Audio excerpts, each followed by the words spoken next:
दौसा जिले में pre monsoon की अच्छी बारिश से किसानों को अच्छी पैदावार की उम्मीद जागी है। किसानों ने बुआई भी की, लेकिन कई दिनों बाद भी जब बुआई के दौरान डाला गया बीज अंकुरित ही नहीं हुआ तो उन्हें ठगे जाने का एहसास हुआ। दरअसल ये किसान नकली बीज सप्लाई के शिकार हो गए। दौसा में नकली बीज के कारण धोखा खाने वाले किसानों की संख्या सैकड़ों में है, तो सैकड़ों हेक्टेयर क्षेत्र में खरीफ की फसल को नकली बीज से नुकसान भी पहुंचा है। इससे नाराज दौसा जिले के गनीपुर गांव में भी बड़ी संख्या में किसान खाद बीज की दुकान पर एकत्रित हुए और जमकर नारेबाजी की। इस मामले में किसान जिला कृषि विभाग की निगरानी व्यवस्था पर भी सवाल उठा रहे हैं। किसानों का आरोप है कि महंगाई के इस दौर में महंगे खाद बीज खरीद कर लाए, बुआई के लिए ट्रैक्टर वाले को जुताई के पैसे दिए।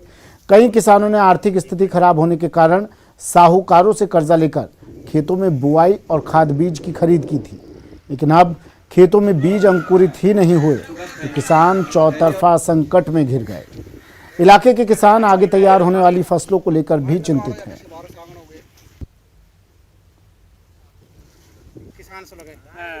18 तारीख को दार बोए और अब तक एक ही पेड़ को नहीं हुआ खेत में।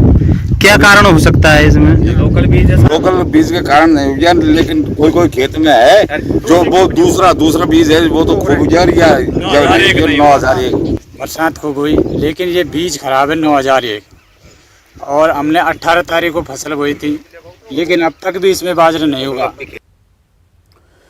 राजस्थान में मानसून से पहले पानी की किल्लत का दौर अपने चरम पर है। प्रदेश सरकार हजारों करोड़ों खर्च कर लोगों को पीने का पानी मुहैया कराने का दावा करती है, लेकिन गांव और ढाणियों को तो छोड़ ही दीजिए। राजधानी जयपुर में पानी की किल्लत ऐसे दावों की पोल खोलती नजर आती है। जयपुर के आगरा रोड पर कानोता क्षेत्र में बसी जयपुर की हर कॉलोनी पानी की किल्लत से बेहाल है। सरकार मुफ्त टैंकर लोगों तक नहीं पहुंच रहे हैं।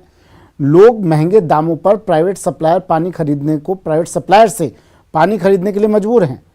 हाल यह है कि बिजली की ही तरह यहां के लोगों को पीने के पानी के लिए हर महीने मोटी रकम खर्च करनी पड़ती है। जलदाय विभाग का दावा है कि यहां रोजाना 4 पानी के टैंकर भेजे जाते हैं, लेकिन यहां की हकीकत आपको हैरान कर देगी। देखिए जलदाय विभाग के दावे और जमीनी हकीकत का फर्क। गर्मी के इस दौर में जलापूर्ति जो है एक बड़ा संकट बनती जा रही है। राजधानी जयपुर में बाहरी कॉलोनियों के अंदर जो हालात हैं वो हम आपको दिखा रहे हैं कि लगातार क्या स्थितियां हैं। आप देखिए ये पानी की टंकी है, यहाँ पर पानी सप्लाई के लिए बाकायदा टैंकर सप्लाई की दावे किए जाते हैं, लेकिन हकीकत ये है कि लोग इंतजार में अपने बर्तन टांग करके यहाँ गए हुए हैं और पानी की जो बूंद है यहाँ पर ख़त्म हो गई है। आप देखिए कि ये जो कुछ चंद बूंदें हैं ये देखना नसीब भी यहाँ लोगों को नहीं हो पा रहा है। यहाँ पर जलापूर्ति को लेकर के लोग बार लगातार विरोध प्रदर्शन करते हैं, नारे लगाते हैं, क्योंकि ना तो यहाँ पर जो है जल कनेक्शन दिए गए हैं, ना टैंकर आपूर्ति पूरी हो पा रही है और ये डार्क जोन में इलाका आ चुका है। विजयनगर ये कॉलोनी है। सच बताओ तो 18 से 19 साल तो मुझे होगा, 2004 या 3 में आया था मैं यहाँ पे। जब से आज तक पानी की सप्लाई नहीं है, रोड नहीं थे यहाँ पे, लाइटें नहीं है, रोड कुछ भी सुविधा नहीं थी यहाँ पे। अब धीरे धीरे विकास की उम्मीद लगी थी कि हाँ बदलेगा, बदलाव आएगा, कोई बदलाव नहीं आ रहा। हमने पार्षद साहब आए थे, पार्षद चुनाव हुए थे, उसमें भी कुछ भी नहीं हुआ। अब वो पार्षद साहब को कह थक जाते हैं, पार्षद साहब भी नहीं सुनते, पानी की नहीं है। अब क्या कर सकते हैं? पानी के टैंकर सरकार कहती है हम जहाँ जल कनेक्शन नहीं है, लोगों को पानी नहीं मिल रहा है, गर्मी में फ्री पहुँचा रहे हैं। आपको मिल रहा है? नहीं साहब, एक बूंद पानी नहीं मिल रहा है फ्री। फिर कैसे आता है पानी? आप लोग खरीदते हैं पानी। कितने का आता है पानी? 300 रुपये खारा पानी और 400 का मीठा पानी। और पीने के लिए कैसे लेते हैं? 400 रुपये, वो 10 रुपये कैंपर आता है आरओ का। तो ऐसे कितना खर्चा हो जाता है पानी पर आपका? सर 4 से 5 टैंकर तो हर महीना डेली जाते हैं कम से कम, और गर्मियाँ हैं तो उसमें तो ज़्यादा डलते हैं, ज़्यादा उपयोग होता है पानी। और पीने के लिए भी रोज़ 20-25-30 रुपये का पानी लेना पड़ता है, तो ऐसे तो बहुत महंगा पड़ जाता है। हाँ, 2000 कहती हम एक आदमी को रोजाना 70 लीटर पानी मुहैया करा रहे हैं।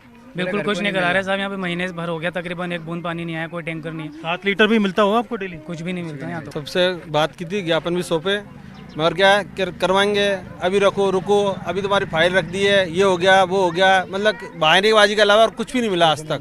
कि जैसे आदमी को आश्वासन दे रहे पक्का दे, आश्वासन दे देते हैं कि लो भाई ले जाओ, ये चूर्ण दे दिया आपको, आ रहा पानी। अब जैसे एक 15 दिन के अंदर या 20 दिन के अंदर एक टैंकर अब डाल देते हो तो 15-20 दिन तक कब तक जनता पानी पिएगी उसको साहब? पानी की 4 टंकियाँ रखी हुई हैं जिनमें टैंकर 9 दिन में 10 दिन में कभी कभार बहुत ज़्यादा हंगामा होता है, विरोध होता है, रोड रोके जाते हैं, मटके फोड़े जाते हैं, जब जाकर के टैंकर पहुंचता है। यहाँ पर नल कलेक्शन अभी तक लोगों को नहीं मिला। पानी की टंकी पहले एक बनाई गई थी जो कभी की टूट चुकी है।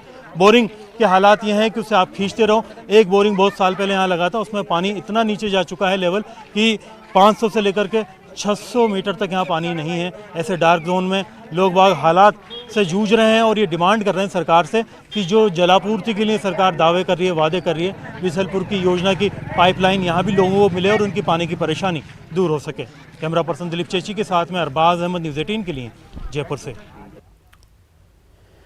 जयपुर के महारानी कॉलेज के बाहर मनचलों की करतूत से परेशान छात्राएं सुरक्षा की मांग कर रही हैं।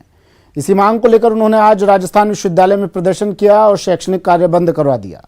इन छात्राओं का आरोप है कि महारानी कॉलेज के बाहर छेड़खानी के आरोप में जिस मनचले की गिरफ्तारी हुई थी, पुलिस ने उसे छोड़ दिया है और आरोपी के वकील की ओर से छात्राओं से समझौते की बात की जा रही है।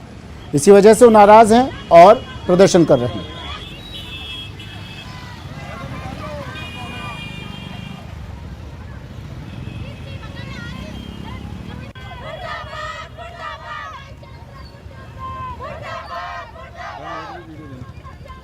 हमारी 6 तारीख को जो हमने महारानी महाविद्यालय में जो प्रोटेस्ट किया था उसमें कुछ मांगे पूरी हुई हैं, कुछ यानी 2 ही मांगे सिर्फ, और बाकी की मांगे बची हुई हैं। तो मेन मांग तो हमारी ये है कि जिन लड़कियों ने उस मुजरिम के खिलाफ जो बयान दिया था उनको कोई सुरक्षा नहीं दी गई है। जो कॉलेज प्रशासन में जो महारानी महाविद्यालय के पास में जो चौकी बनाने की मांग की गई थी वो भी अभी पूरी नहीं हुई है। स्टूडेंट काउंसलिंग की बात रखी गई थी कि स्टूडेंट काउंसलिंग होनी चाहिए। कॉलेज में जिन लड़कियों ने बयान दिए थे वो लड़की खुद कॉलेज आना पसंद नहीं कर रही है, तब से यह हादसा हुआ है। और उस लड़के की एविडेंस के तौर पर भी जमानत दे दी गई थाने द्वारा। हम जब थाने सीआई साहब को, सुरेंद्र जी को हम जब कहते हैं कि सर हमारे